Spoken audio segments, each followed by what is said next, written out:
Casual employees at risk. Let's have a look. Good afternoon, everyone. Florian Heise here, and welcome to another episode of HeiseSays. I have my afternoon stein of coffee, having completed my Saturday chores. I hope you've got on top of them as well. And I thought we'd have a look at this article from the ABC because it's interesting for a few reasons. One, for what it's telling us, and the other, and I would say more important, for what it isn't telling us, what it isn't explicitly saying, but a takeaway we should all consider.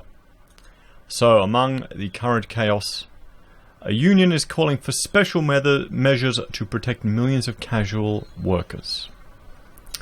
Now, here's the thing.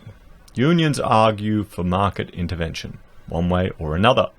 Now, if you're a member of the union, you generally think it's a good thing. It tends to drive up the cost of items, drive up the wages for members of their cartel, but then drive down the wages for others. So I would argue that, left to its own devices, the market usually is the best solution, but it's never left to its own devices, is it? Now here's the thing with casual workers. You get a loading, guys. You get more money than a part-timer or a full-timer. I think it's a 25% loading. But because of that, you don't get holiday pay. Your security is not as, security is not as good as the others. Other full-time workers, what is it, a month, sometimes a couple of weeks, really? You still get super. You still get all those things paid for you. Your boss is still your parent and pays for your taxes on your behalf. So, really, you should be setting something aside from that extra above and beyond that you're getting paid. The benefit to the business is that they can adjust your hours based on the needs of the business, responding to the conditions of the market. It seems fair and reasonable, doesn't it? As fair and reasonable as it can be. But let's have a look at this take. So, Leith Hawthorne is worried about what the prevention measures could mean for her work. As a casual employed hairdresser in Brisbane, the 41-year-old said a possible 2-week quarantine would have a huge impact on her finances. Okay, 2 weeks, guys. 2 weeks. It's not that long. It's not that long, guys. We won't be able to spend money because we've got none, and can't work from home, unfortunately, because I'm a tradesperson and hands-on, she said. Well, see, here's the thing. She could work from home. She's a hairdresser. My mother's a hairdresser. My mother worked from home. My mother had a mobile hairdressing business where she would drive from people's house to cut hairs. It was more successful in Victoria than it was in Queensland. But, what would the neighbours be doing? Would they be dobbing her in if she started her own business? If she dared to try and lift herself up? I bet you they would. It's what people are like now when they're fighting over toilet paper. Anyway, Ms. Hawthorne said if she were to lose the income from the 3 days a week she currently works, she would struggle to pay rent and support her 2-year-old boy. It's a very emotive image that they're painting here for us. The question I ask is, where's your buffer? Maybe I've been watching too much Dave Ramsey. Isn't that the first thing he's teaching everyone? You love him or hate him, he's got some good advice. Where's your buffer? Shouldn't you have 6? You should... 41 years old, you'd hope you'd have enough of a buffer that you could put up with 2 weeks of no work. Is that an unfair assumption for me to make? Let me know in the comments, guys. Am I being unreasonable to make that assumption? I know it's tough. When you're just struggling, when you're going paycheck to paycheck. But 41. Am I being unreasonable here? Let me know. Because, maybe, my mother was making a lot of money doing mobile hair care back in the day. And my father, I remember, he wasn't impressed. I think she was pulling in like 40 to 50 grand a year back in the 80s, and he wasn't impressed because he was comparing it to his construction company and drafting firm. there you go. I earn roughly between $400 to $600 a week, which is a lot of money for someone who has a small child. And my partner does work as well, which is great, she said.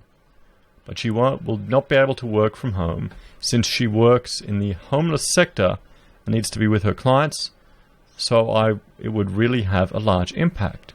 Well, are they actually going to ask at all, why don't you have savings for emergencies when things happen? Or is it, wait, of course, they can just afterpay the rent. Well, you can afterpay food, can't you? Can you afterpay toilet paper from people who are trying to sell it as a laugh on Gumtree? There would have to be some measures put in place for things like rental payments, because people wouldn't be able to afford to live and pay their weekly bills like they normally do. Shouldn't you have a buffer?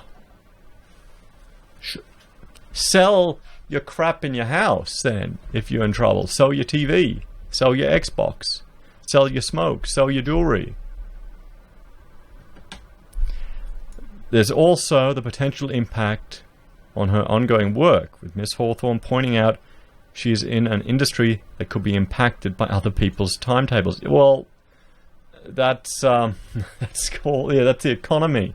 Are people starting to just realize she's 41? She's older than me. She would have to remember the last recession, wouldn't she?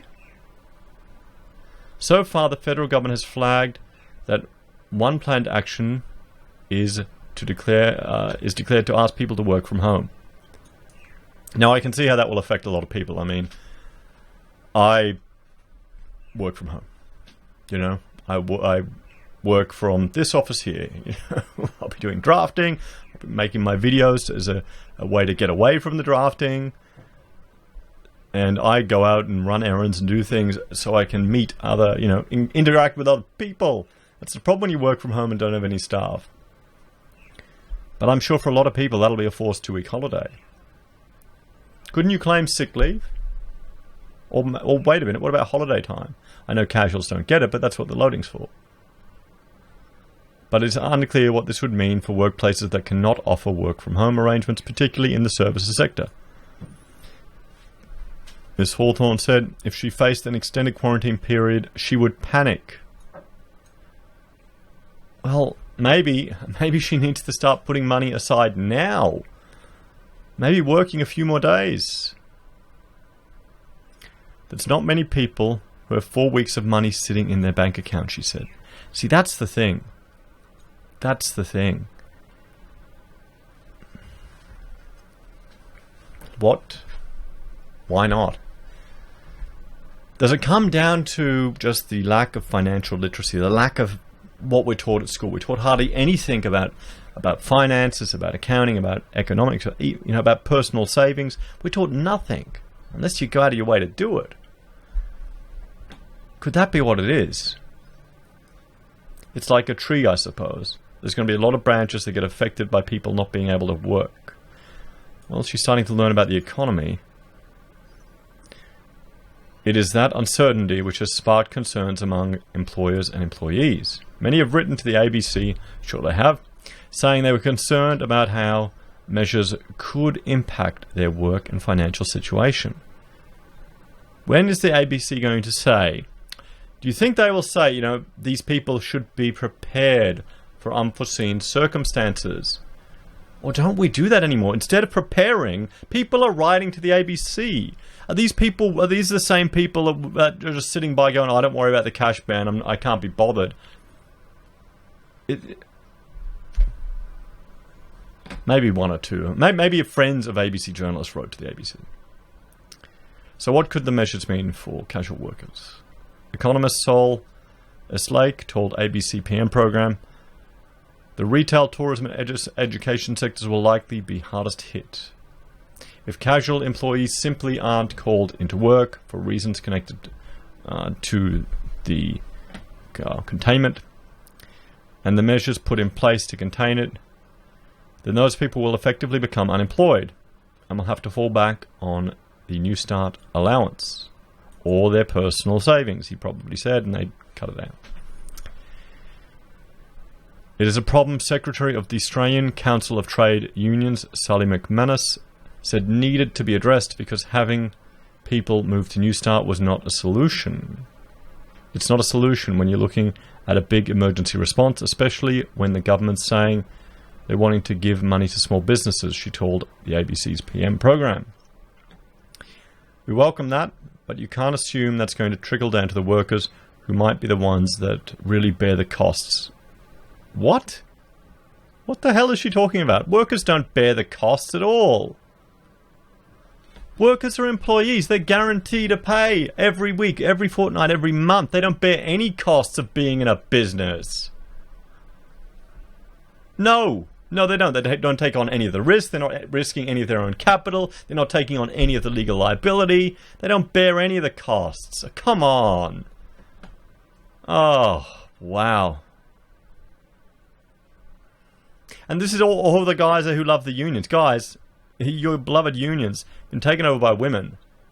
The majority members of the union, the largest body of people in the unions these days are public service women, middle-aged women. They're the biggest demographic. So maybe that's why Labor's shifting away from their working class roots to a more identitarian argument. We want our little identity groups need to be propped up. We believe in the wage gap. When do you think Labor's ever actually going to be able to just ditch all that garbage and start putting some sensible policies on the table so we can have a bit of a dialogue? Because I bet you if they got rid of all that crap and just came with some common sense policies, they would win some people from Liberal. Because right now those issues are too much for me to even consider voting for them.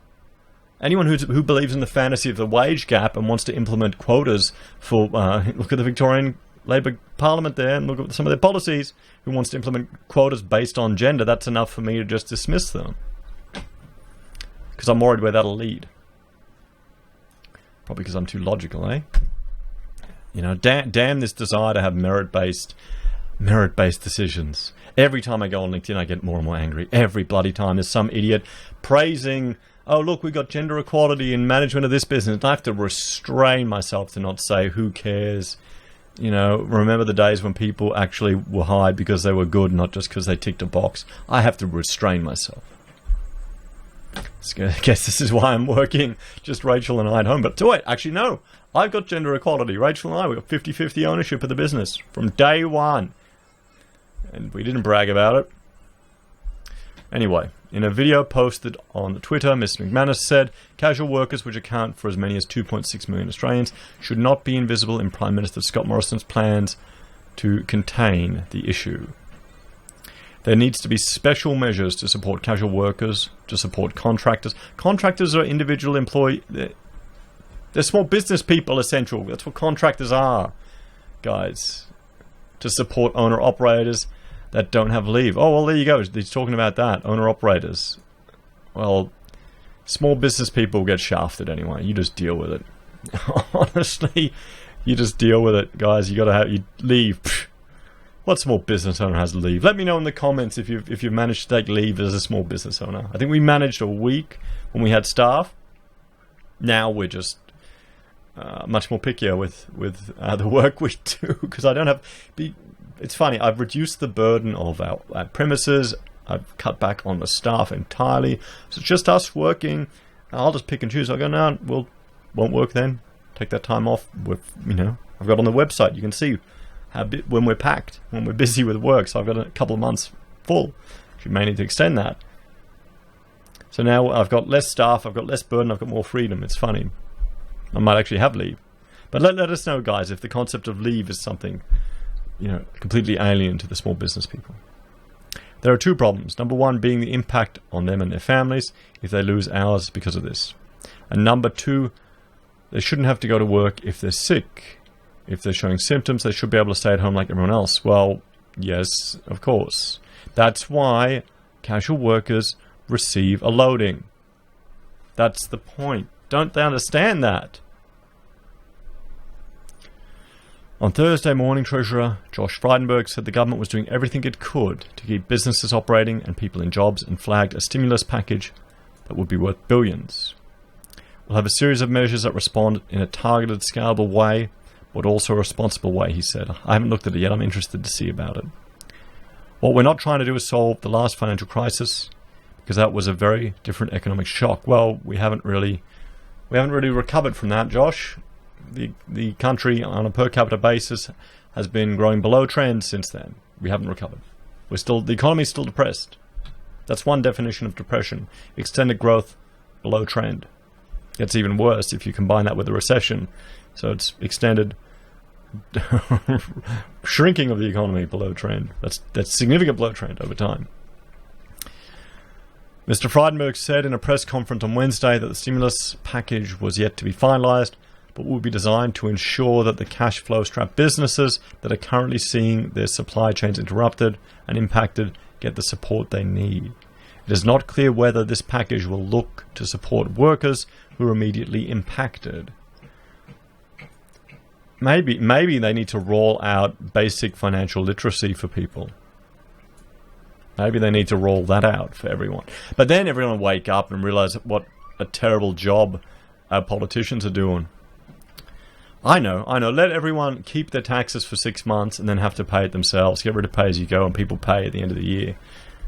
I think that would be the best way to shift the Overton window in one big chunk. Shift it right over. Get people paying their own taxes. Then they'll wake up and they'll really question the crap that our money gets spent on. So what are casual employees entitled to? According to Fair Work, if you're a casual employee needing to look after a family member who is sick or suffering an unexpected emergency, you are entitled to just 2 days of unpaid carer's leave per occasion. After that, you'll need to contact your employer to work out an arrangement. As for those who might get caught up in a precautionary measures, workplace relations law expert Professor Anthony Forsyth from RMIT said there was not a lot that could be done. Because you're paid a premium, guy. Where's it mentioned that? Where it doesn't say that here. They're paid a premium. They're paid above what they should otherwise be. So the understanding is you're giving up certain entitlements for extra money. As for those, yep. So if you don't get asked to come back for any further shifts, then there's not a great deal of legal recourse, he said. Yes, because the business might have no work. The business might be going under. What do people expect, guys? What do they expect? What happened to their individual resilience? Does that even ever exist anymore in Australia? Is Australia a resilient people anymore? Would permanent and part-time workers also be affected? According to the Fair Work Commission, under workplace health and safety laws, employers are required to ensure the health and safety of workers and others in the workplace as far as is reasonably practical. As such, if someone discovers they have an illness after several days working at a big office building, then the employer will have to look at ways to protect their own workers. According to experts, this could include possibly shutting the business down or work from home arrangements while everyone is in quarantine. Usually, if you are asked by your employer not to work, assuming you're a full-time or part-time worker, you're entitled to be paid. But under the Fair Work Act, an employee can only be stood down without pay if they cannot do useful work because of equipment breakdown, industrial action, or stoppage of work for which the employer can't be held responsible. The most common scenario are severe weather or natural disasters. For example, the recent bushfires saw some businesses forced to close down due to circumstances beyond their control. It is worth pointing out enterprise agreements and employment contracts can have different or extra rules about stand-down policies. Dr. Forsyth said standing down workers might be a consideration for some employers. If we're talking about part-time or permanent workers, and there's an impact on the business that's beyond the employer's control, they can stand down employees for a period of time while the business is dealing with that issue, he said. Another example of when an employer might stand employees down might be in manufacturing businesses that are affected by the impact of supply chains not being able to get goods. So employees can be directed for a period of time to not attend work while business is affected, causing a necessary stoppage of work, and that's without pay. These rules apply under the Fair Work Act. However, enterprise agreements should be checked as they may have rules limiting employee stand-down powers. So the big takeaway, talk to your employer if you're worried. No, that's not the big takeaway from this. No, that's not the big takeaway from this. Okay? It's not. It should be. It should be. It should be. Make sure you have enough money set aside for unknown emergencies, guys. That's what it should be. Come on. What's going on? So, guys, there we have it. There we have it. What do you think about this? Do you think these are, are you feeling sorry for the casual workers? Or am I just being too mean and expecting people to have enough set aside for their own emergencies? Let me know your thoughts and opinions in the comments below, guys. Please like, share, and subscribe. If you're a fan of the channel and you want to help, there are a few ways you can. You can join the channel here on YouTube and get access to badges and emojis. You can support the channel via Patreon. You can also use our affiliate links at Amazon and eBay for your consumer purchases, or Kucoin, an independent reserve for the crypto traders out there. We have merch from the HeiseSays website, pocket squares, handmade in this very house, and PayPal if you want to support us that way. Thanks everyone, take care, and I will see you all next time. Bye for now.